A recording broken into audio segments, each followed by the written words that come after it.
everyone. We finally got a lithium polymer battery for our cars. Actually, I bought it for my boat, but we're going to use it in the cars because it's 24 degrees outside right now and the ponds are already frozen over.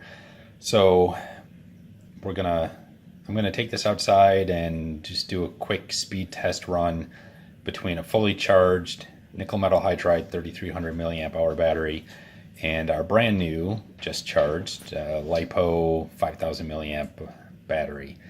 As you can see, it's the Dynamite reaction, 30C discharge rate, and it has a 3C charge rate. The 5000 milliamp hour LiPo battery comes in at 273 grams, and the 3300 milliamp hour nickel metal hydride battery comes in at 378 grams. So it's a 105 gram difference in weight, which is essentially the weight of a pack of playing cards. I'm going to do a direct speed comparison and run it, and I'll let you guys know what that turns out to be.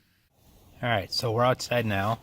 We've got our ECX AMP MT. I've got the 3300 milliamp hour nickel metal hydride battery plugged in. This is our Dynamite DYNS 2210 speed controller, which is LiPo compatible. Got the jumper set for the nickel metal hydride battery. We'll switch that when we go to the LiPo battery a little bit later. And our Dynamite 15 turn 540 brushed motor. So we'll do a speed test and then we'll put in the LiPo and do the same thing.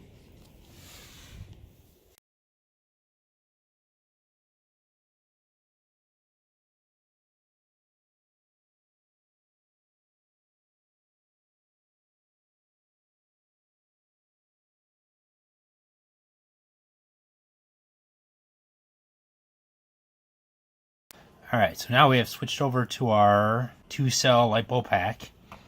I've changed the jumper setting now on the speed controller, so it is set for LiPo, and we'll get some speed readings on this one.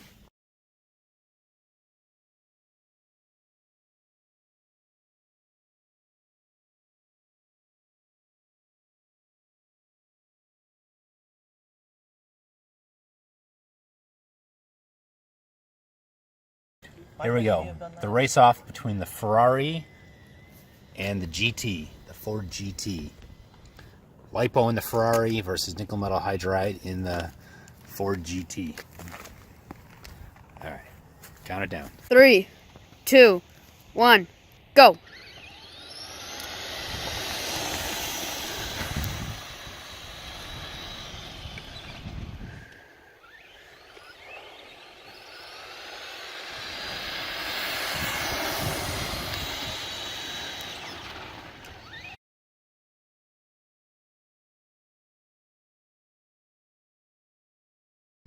ECX AMP MT with a LiPo battery versus the Blade Switch, so basically the Blade Inductrix drone, who's going the wrong way. Okay, go. Yeah, not even a contest.